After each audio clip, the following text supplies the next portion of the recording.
ಬೊಂಬೆಯಾಟವಯ್ಯ, ಬೊಂಬೆ ನಾಡಿನ ಬೊಂಬೆಯಾಟದಲ್ಲಿ ಎಂಥ ಆಟವನ್ನು ಆಡಿದ್ದಾರೆ ಇಲ್ಲಿ ಡಿ ಕೆ ಶಿವಕುಮಾರ್ ಮತ್ತು ಯೋಗೇಶ್ವರ್ ಅನ್ನುವಂಥದ್ದು ಗೊತ್ತಾಗುತ್ತೆ. ಡಿ ಕೆ ಶಿವಕುಮಾರ್ ಮತ್ತು ಯೋಗೇಶ್ವರ್ ಜೊತೆಗೆ ಇದ್ದಾಗ ಕಾಂಗ್ರೆಸ್ ಗೆದ್ದಿದೆ. ಯೋಗೇಶ್ವರ್ ಬೇರೆ ಇದ್ದಾಗ ಕುಮಾರಸ್ವಾಮಿ ಅವರು ಗೆದ್ದಿದ್ದಾರೆ.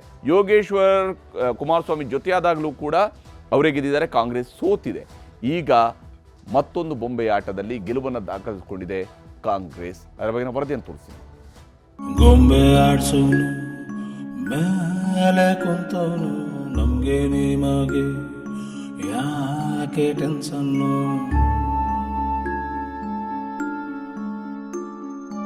ಅಂತಿಮವಾಗಿ ಇವತ್ತು ಮತದಾರರು ಒಂದು ತೀರ್ಪನ್ನ ಕೊಟ್ಟಿದ್ದಾರೆ, ಒಂದು ತೀರ್ಮಾನವನ್ನು ತೆಗೆದುಕೊಂಡಿದ್ದಾರೆ. ಇವೆಲ್ಲದಕ್ಕೂ ತಲೆಬಾಗ್ತೇವೆ. ಕಾಂಗ್ರೆಸ್ ಪಾಳೆಯದಲ್ಲಿ ಇಂದು ಸಂಭ್ರಮ ಮನೆ ಮಾಡಿದೆ. ಚನ್ನಪಟ್ಟಣ ಗೆದ್ದ ಖುಷಿಯಲ್ಲಿ ಮನೆ ಮಕ್ಕಳು ಗೆದ್ದರು ಎಂದು ಪೋಸ್ಟರ್ ಹಿಡಿದು ಕೈ ಕಾರ್ಯಕರ್ತರು ಕುಣಿದಾಡಿದ್ದಾರೆ. ಜೊತೆಗೆ ನಿಖಿಲ್ ಕುಮಾರಸ್ವಾಮಿ ಖಾಲಿ ಖಾಲಿ ಅಂತ ಹೇಳ್ತಾ ಎಂಜಾಯ್ ಮಾಡಿದ್ದಾರೆ.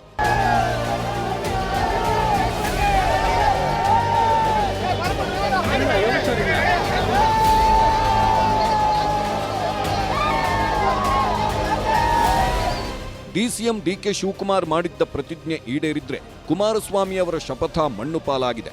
ದೇವೇಗೌಡರ ಅಬ್ಬರದ ಮಾತುಗಳ ನಡುವೆ ಸಿದ್ದರಾಮಯ್ಯ ಅವರ ಆಡಳಿತದ ಪರವಾಗಿ ಚನ್ನಪಟ್ಟಣದಲ್ಲಿ ಜನ ಮತ ಹಾಕಿದ್ದಾರೆ.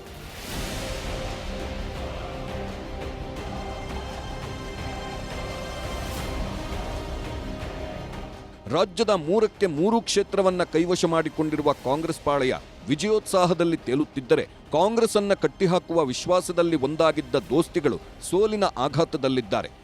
ಚನ್ನಪಟ್ಟಣ, ಶಿಗ್ಗಾವಿ, ಸಂಡೂರು ಹೀಗೆ 3 ಕ್ಷೇತ್ರಗಳಲ್ಲೂ ಕಾಂಗ್ರೆಸ್ ಪಕ್ಷ ಗೆದ್ದು ಬೀಗಿದೆ. ರಾಜ್ಯದಲ್ಲಿ ಕಾಂಗ್ರೆಸ್ ವಿರೋಧಿ ಅಲೆ ಎದ್ದಿದೆ. ಕಾಂಗ್ರೆಸ್ ಮೇಲೆ ಜನ ವಿಶ್ವಾಸ ಕಳ್ಕೊಂಡಿದ್ದಾರೆ ಅಂತ ಅಬ್ಬರಿಸುತ್ತಿದ್ದ ವಿಪಕ್ಷಗಳಿಗೆ ಬೈ ಎಲೆಕ್ಷನ್ ಫಲಿತಾಂಶದ ಮೂಲಕವೇ ಕಾಂಗ್ರೆಸ್ ನಾಯಕರು ಉತ್ತರ ಕೊಟ್ಟಿದ್ದಾರೆ. ದೋಸ್ತಿ ನಾಯಕರಾಗಿ ಅಖಾಡಕ್ಕಿಳಿದಿದ್ದ ಬಿಜೆಪಿ ಜೆಡಿಎಸ್ಗೆ ದೊಡ್ಡ ಮರ್ಮಾಘಾತವಾಗಿದೆ. ತಮ್ಮ ತಮ್ಮ ಕ್ಷೇತ್ರಗಳಲ್ಲೇ ಸೋತು ಸುಣ್ಣವಾಗಿದ್ದಾರೆ. ಅದರಲ್ಲೂ ಭಾರೀ ಹೈವೋಲ್ಟೇಜ್ ಕಣವಾಗಿದ್ದ ಚನ್ನಪಟ್ಟಣದಲ್ಲಿ ನಿಖಿಲ್ ಮತ್ತೊಮ್ಮೆ ಮುಗ್ಗರಿಸುವ ಮೂಲಕ ಹ್ಯಾಟ್ರಿಕ್ ಸೋಲು ಅನುಭವಿಸಿದ್ದಾರೆ. ಸೈನಿಕನಿಗೆ ಒಲಿದ ಚನ್ನಪಟ್ಟಣ ಕಿರೀಟ, ಅರ್ಜುನನಾಗದ ಅಭಿಮನ್ಯುಗೆ ಹ್ಯಾಟ್ರಿಕ್ ಸೋಲು. ಚನ್ನಪಟ್ಟಣದಲ್ಲಿ ಅಭ್ಯರ್ಥಿಗಳ ಹೆಸರು ಘೋಷಣೆಯಾದಾಗ ನೆಕ್ ಟು ನೆಕ್ ಫೈಟ್ ಇದೆ ಅಂತಾನೆ ಎಲ್ಲರೂ ಮಾತಾಡಿದ್ರು. ಅದೇ ಚುನಾವಣೋತ್ತರ ಸಮೀಕ್ಷೆ ಬಂದ ಮೇಲೆ ನಿಖಿಲ್ ಪರ ಅಲೆ ಇದೆ ಅಂತ ವಿಶ್ಲೇಷಣೆ ಮಾಡಿದ್ರು. ಆದ್ರೀಗ ಇದೆಲ್ಲವೂ ತಲೆ ಕೆಳಗಾಗಿ ಹೋಗಿದೆ. ನೆಕ್ ಟು ನೆಕ್ ಫೈಟೂ ಇಲ್ಲ, ಕೂದಲೆಳೆ ಅಂತರದ ಸೋಲು ಅಲ್ಲ. ಸಂಡೂರು, ಶಿಗ್ಗಾವಿಗೆ ಹೋಲಿಸಿಕೊಂಡ್ರೆ ಚನ್ನಪಟ್ಟಣದಲ್ಲೇ ಭಾರೀ ಅಂತರದಿಂದ ಕಾಂಗ್ರೆಸ್ ಗೆದ್ದು ಬೀಗಿದೆ.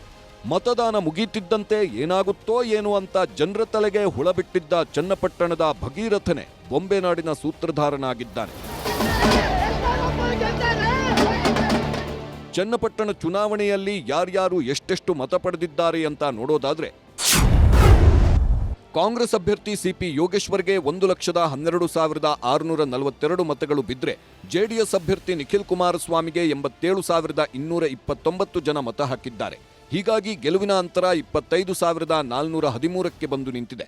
ಸಿಪಿ ಯೋಗೇಶ್ ಅವರು ಕಲೆಗಾರರು, ಚಿತ್ರನಟರು, ಅವ್ರಿಗೆ ಯಾವ ಟೈಮಲ್ಲಿ ಏನೇನು ಮಾಡಬೇಕು. ಅವ್ರು ಸೋಲ್ತೀನಿ ಅಂತ ಹೇಳಲಿಲ್ಲ, ಅವ್ರು ಸೋಲ್ತೀವಿ ಅಂತ ಹೇಳಲಿಲ್ಲ, ಸೋಲ್ತೀವಿ ಅಂತ ಹೇಳಲಿಲ್ಲ. ಸ್ಟೇಟ್ಮೆಂಟ್ ರಿಕಾಲ್ ಮಾಡಿ. ಅವರು ಏನೋ ಅವ್ರದ್ದೊಂದು ಟ್ರಿಕ್ ಇದೆ ಅವ್ರದ್ದು. ಈ ಕುಮಾರಸ್ವಾಮಿ ಅವರು ಪ್ರೊಡ್ಯೂಸರು, ಇವರು ಆಕ್ಟರ್. ಕುಮಾರಸ್ವಾಮಿ ಮಗನು ಅಪ್ಪ ಎಲ್ಲಿದೆಯಪ್ಪ ಮಗನೇ ಅಂದ್ರೆ ನಾನು ಜದ್ ಮಧ್ಯೆ ಇದ್ದೆ ಅಂತ ಅವತ್ತೇ ನಾವು ನೋಡಿ. ಪಾಪ ಅವ್ರು ಸೋಲು ಅಂತ ನಾನು I am sorry for him. Mister Vijendra ಮತ್ತು ಯಡಿಯೂರಪ್ಪನವರೇ, ನಿಮ್ಮ ಬ್ಯಾಟ್ರಿ ವೀಕ್ ಆಗಿದಾಗ ಚಾರ್ಜ್ ಮಾಡಿದವನು ನಾನು. ನೀವು ಸೋತ್ ಮೂಲೆ ಗುಂಪಾಗಿದ್ದಾಗ ರಾಜಕೀಯವಾಗಿ ನಿಮ್ಮ ಅಸ್ತಿತ್ವ ತಂದುಕೊಟ್ಟವನು ನಾನು. ಇವತ್ತು ನಿಮ್ಮ ಷಡ್ಯಂತ್ರದಿಂದ ನಾನಿವತ್ತು NDA ಬಿಡಬೇಕಾಗಿ ಬಂತು. ನೀವು ಪಿತೂರಿ ಮಾಡಿ ನನ್ನನ್ನು ಹೊರ ಹಾಕಿದ್ರಿ, ಆದರೆ ನನ್ನ ಜನ ಕಾಂಗ್ರೆಸ್ ಪಕ್ಷ ನನ್ನನ್ನು ಕೈ ಬಿಡಲಿಲ್ಲ. ಬಾಯಿಗೆ ಏನು ಬರುತ್ತೆ ಅದು ಮಾತಾಡ್ತಾರೆ. ಅವರ ನಡವಳಿಕೆ, ಅವರ ಮಾತು, ಅವರ ಕೆಲವು ಟೀಕೆ ಟಿಪ್ಪಣಿಗಳೇ ಇವತ್ತು ಅವರಿಗೆ ಇವೆಲ್ಲ ರಿಸಲ್ಟು. ಕುಮಾರಸ್ವಾಮಿ ಮುಕ್ತ ರಾಮನಗರ ಮಾಡಬೇಕು ಅನ್ನೋದು ಬಂಡೆ ಬ್ರದರ್ಸ್ ದೊಡ್ಡ ಕನಸಾಗಿತ್ತು. ಇದಕ್ಕಾಗಿ ಪ್ರತಿ ಚುನಾವಣೆಯಲ್ಲೂ ಹಲವು ರಣತಂತ್ರ ರೂಪಿಸುತ್ತಿದ್ದರು. 2023ರ ಚುನಾವಣೆಯಲ್ಲಿ 4ರಲ್ಲಿ 3 ಕ್ಷೇತ್ರ ಗೆದ್ದು ಬಿಗಿದ್ದರು. ಆದರೆ ಲೋಕಸಭೆ ಚುನಾವಣೆಯಲ್ಲಿ ಡಿಕೆ ಕೋಟೆಯನ್ನ ಕೆಡವಿ ಹಾಕಲು ಕಮಲ ಪಕ್ಷದ ಜೊತೆ ಕೈಜೋಡಿಸಿದ ಕುಮಾರಸ್ವಾಮಿ ಡಿಕೆ ಬ್ರದರ್ಸ್ಗೆ ಮರ್ಮಾಘಾತ ಕೊಟ್ಟಿದ್ದರು. ಆದ್ರೀಗ ಡಿಕೆಶಿ ಅದಕ್ಕೆ ಪ್ರತೀಕಾರ ತೀರಿಸಿಕೊಂಡಿದ್ದಾರೆ. ತಮ್ಮನ ಸೋಲಿಗೆ ಮಗನನ್ನೇ ಸೋಲಿಸಿ ಕುಮಾರಸ್ವಾಮಿ ಫ್ಯಾಮಿಲಿಗೆ ಮತ್ತೆ ಸೋಲಿನ ಕಹಿ ಉಣಿಸಿದ್ದಾರೆ. ಬಿಜೆಪಿಯಲ್ಲಿದ್ದ ಸೈನಿಕನಿಗೆ ಗಾಳ ಹಾಕಿದ್ದ ಟ್ರಬಲ್ ಶೂಟರ್ ಡಿಕೆಶಿ ಕಾಂಗ್ರೆಸ್ನಿಂದ ಅಖಾಡಕ್ಕಿಳಿಸಿದ್ರು. ಇದು ನಿಖಿಲ್ ವಿರುದ್ಧದ ಚುನಾವಣೆಯಲ್ಲ, HDKಯೇ ನಮ್ಮ ಎದುರಾಳಿ ಅಂದ್ಕೊಂಡು ಓಡಾಡಿದ್ರು. ಕೊನೆಗೂ ತಾವು ಅಂದ್ಕೊಂಡಂತೆಯೇ ಗೆದ್ದು ಬೀಗಿದ್ದಾರೆ. ಕುಮಾರಸ್ವಾಮಿ ಮುಕ್ತ ರಾಮನಗರವನ್ನ ಮಾಡಿಯೇ ತೀರಿದ್ದಾರೆ. ಇನ್ನು ಚನ್ನಪಟ್ಟಣದಲ್ಲಿ ಕಾಂಗ್ರೆಸ್ ಗೆಲ್ಲೋದಕ್ಕೆ ಪ್ರಮುಖ ಕಾರಣವಾಗಿದ್ದು ಏನು ಅಂತ ನೋಡೋದಾದ್ರೆ, ಚನ್ನಪಟ್ಟಣದಲ್ಲಿ ಕಾಂಗ್ರೆಸ್ ಗೆಲ್ಲೋದಕ್ಕೆ ಪ್ರಮುಖ ಕಾರಣವಾಗಿದ್ದೇ ಡಿಕೆ ಬ್ರದರ್ಸ್. HDK ಸಿಎಂ ಆಗಿದ್ದಾಗ ತಮ್ಮ ಸ್ವಕ್ಷೇತ್ರ ಚನ್ನಪಟ್ಟಣವನ್ನೇ ಕಡೆಗಣಿಸಿದ್ರು ಅನ್ನೋ ದೊಡ್ಡ ಆರೋಪ ಕೇಳಿಬಂದಿತ್ತು. ಇದರ ಬೆನ್ನಲ್ಲೇ ಕುಮಾರಸ್ವಾಮಿ ಶಾಸಕ ಸ್ಥಾನಕ್ಕೆ ರಾಜೀನಾಮೆ ನೀಡಿ ದಿಲ್ಲಿಗೆ ಶಿಫ್ಟ್ ಆಗ್ತಿದ್ದಂತೆ DK ಶಿವಕುಮಾರ್ ಚನ್ನಪಟ್ಟಣದಲ್ಲೇ ಠಿಕಾಣಿ ಹೂಡಿದ್ರು. ಅಲ್ಲದೆ ತಾಲೂಕಿನ ಅಭಿವೃದ್ಧಿಗೆ ಕೋಟಿ ಕೋಟಿ ಅನುದಾನ ನೀಡಿದ್ರು. ಇದರ ಜೊತೆಗೆ ಕಾಂಗ್ರೆಸ್ ಕೈ ಹಿಡಿದದ್ದು ಗ್ಯಾರಂಟಿ ಯೋಜನೆಗಳು. ಯೋಗೇಶ್ವರ್ ಪಕ್ಷಾಂತರ ಮಾಡಿದ್ರೂ ಅವರ ವರ್ಚಸ್ಸು ಎಲ್ಲೂ ಕುಗ್ಗಲಿಲ್ಲ. ಕುಟುಂಬ ರಾಜಕಾರಣಕ್ಕೆ ಜನ ತಿರುಗೇಟು ಕೊಟ್ಟಿದ್ದು ಸಿದ್ದರಾಮಯ್ಯ ಎಂಟ್ರಿಯಿಂದ ಅಹಿಂದ ಮತಗಳು ಕ್ರೋಢೀಕರಣವಾದವು. ಅಲ್ಲದೆ ಜಮೀರ್ ಆಗಮನದಿಂದ ಮುಸ್ಲಿಂ ಮತಗಳು ಸಾಲಿಡ್ ಆಗಿ ಕಾಂಗ್ರೆಸ್ ತೆಕ್ಕೆಗೆ ಬಂದು ಬಿದ್ದಂತಿದೆ. ಇದೆಲ್ಲದರ ಮಧ್ಯೆ ಕುಮಾರಸ್ವಾಮಿ ವಿರುದ್ಧ ಜಮೀರ್ ನೀಡಿದ್ದ ಹೇಳಿಕೆಗಳು ಯಾವುವೂ ಕೂಡ ಜೆಡಿಎಸ್ ಪಾಲಿಗೆ ವರ್ಕೌಟ್ ಆಗುವ ಬದಲು ಮುಸ್ಲಿಂ ಮತಗಳು ವಿಭಜನೆಯಾಗುವುದನ್ನು ಸಂಪೂರ್ಣ ತಡೆದಿದೆ. ಇನ್ನು ದೋಸ್ತಿ ಅಭ್ಯರ್ಥಿ ನಿಖಿಲ್ ಕುಮಾರಸ್ವಾಮಿ ಸೋಲಿಗೆ ಕಾರಣವಾಗಿದ್ದು ಏನು ಅಂತ ನೋಡೋದಾದ್ರೆ, ಸ್ಥಳೀಯರಿಗೆ ಆದ್ಯತೆ ನೀಡದೆ ಕುಟುಂಬ ರಾಜಕಾರಣಕ್ಕೆ ಮಣೆ ಹಾಕಿದ್ದೇ ಜೆಡಿಎಸ್ಗೆ ಹೊಡೆತ ಕೊಟ್ಟಿದ್ದು. ಅದರಲ್ಲೂ ಯೋಗೇಶ್ವರರನ್ನ ಕಡೆಗಣಿಸಿ ನಿಖಿಲ್ಗೆ ಟಿಕೆಟ್ ಕೊಟ್ಟಿದ್ದು ದೊಡ್ಡ ಮೈನಸ್ ಆಯಿತು. ಹಾಗೆಯೇ ಒಮ್ಮತದ ಪ್ರಚಾರದಲ್ಲಿ ದೋಸ್ತಿಗಳು ಎಡವಿದ್ದು ನಗರ ಪ್ರದೇಶದಲ್ಲಿ ದೇವೇಗೌಡರ ಪ್ರಚಾರ ವರ್ಕೌಟ್ ಆಗಿಲ್ಲ. ಕಾಂಗ್ರೆಸ್ ಪಕ್ಷಕ್ಕೆ ಗ್ಯಾರಂಟಿ ಯೋಜನೆಗಳು ಕೈ ಹಿಡಿದ್ರೆ ಅಹಿಂದ ಮತಗಳು ಜೆಡಿಎಸ್ನಿಂದ ಸಂಪೂರ್ಣವಾಗಿ ವಿಮುಖವಾದವು. ಅಷ್ಟೇ ಅಲ್ಲ, ದೋಸ್ತಿ ನಾಯಕರ ಅತಿಯಾದ ಆತ್ಮವಿಶ್ವಾಸವೂ ಸೋಲಿಗೆ ಪ್ರಮುಖ ಕಾರಣವಾಯಿತು.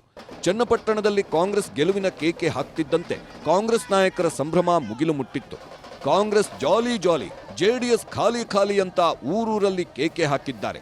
ಒಟ್ನಲ್ಲಿ ನಿಖಿಲ್ ಕುಮಾರಸ್ವಾಮಿಯನ್ನ ಈ ಸರಿಯಾದ್ರೂ MLA ಮಾಡಲೇಬೇಕು ಅಂದ್ಕೊಂಡಿದ್ದ ದಳಪತಿಗಳ ಕನಸು ಭಗ್ನವಾಗಿದೆ. ಎಲ್ಲಕ್ಕಿಂತ ಮುಖ್ಯವಾಗಿ ಪ್ರಾದೇಶಿಕ ಪಕ್ಷವಾಗಿ ತನ್ನ ಅಸ್ತಿತ್ವ ಉಳಿಸಿಕೊಳ್ಳಲು ಹೋರಾಡುತ್ತಿರುವ ಜೆಡಿಎಸ್ಗೆ ಈ ಸೋಲು ದೊಡ್ಡ ಹಿನ್ನಡೆಯನ್ನ ತಂದಿಟ್ಟಿದೆ. ಆದರೆ ಇಂತಹ ಹಲವು ಸೋಲುಗಳನ್ನ ಅರಗಿಸಿಕೊಂಡಿರುವ ದೇವೇಗೌಡರ ಪಕ್ಷ ಮುಂದೆ ಹೇಗೆ ಮೇಲೇಳುತ್ತೆ ಎನ್ನುವುದನ್ನ ನೋಡಬೇಕಿದೆ. ವೆಂಕಟೇಶ್ ಪ್ರಭು, ನ್ಯೂಸ್ 18, ರಾಮನಗರ.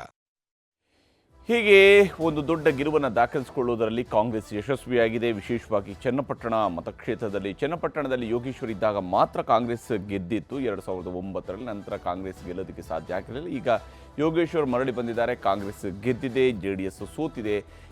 ಇದಾದ ನಂತರ ಮುಂದಿನ ರಾಜಕೀಯದ ಬೆಳವಣಿಗೆಗಳು ಕೂಡ ಬಹಳ ಮುಖ್ಯ ಆಗಿರುತ್ತೆ. ಹಾಗೆಯೇ ಇದರ ಜೊತೆಗೇ ಉದ್ಭವ ಆಗುವಂತಹ ಪ್ರಶ್ನೆ ಏನಂತ ಹೇಳಿದ್ರೆ, ಚನ್ನಪಟ್ಟಣದಲ್ಲಿ ಪಣಕ್ಕಿಟ್ಟಿರುವಂಥದ್ದು ಪ್ರತಿಷ್ಠೆಯನ್ನೇ ಆಗಿರೋದ್ರಿಂದಾಗಿ ನಾಯಕ ಯಾರು ಅನ್ನುವಂಥದ್ದು.